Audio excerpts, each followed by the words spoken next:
A new Aero Colnago Y1Rs has leaked online with a very funky looking frame. It looks to have a massively staggered seat tube, a Y-shaped cockpit, and potentially a very short wheelbase. And it looks like we won't have to wait long to get all of the details, since we could see it launch in just 7 days on the 9th of December, according to Colnago's Instagram. But let's dive into what we can learn from the leaked pictures, along with the very silhouetted pictures from Colnago themselves. The first thing of note are those new handlebars, which look seriously aero.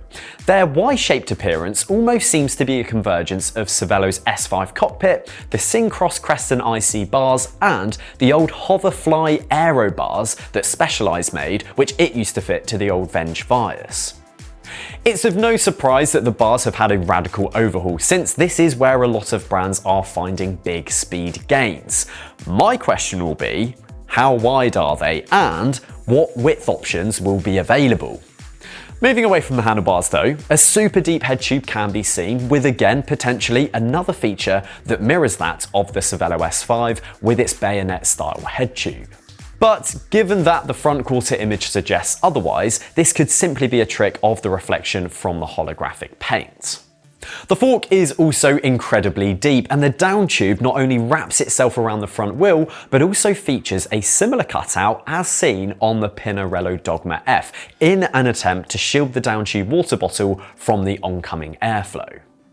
Given how tightly both wheels are shrouded by the frame, it does suggest the bike may have a shorter wheelbase than the norm for Colnago, which normally come in a little longer than competitors. But until we see a geometry chart, we can't know for certain.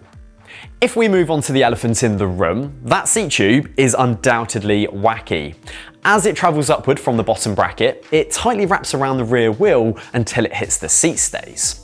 Those stays travel in a straight line from the rear axle past the seat tube by around 6 to 9 inches, creating a Canyon in-flight-esque kink in the top tube before continuing on at a horizontal trajectory to the head tube.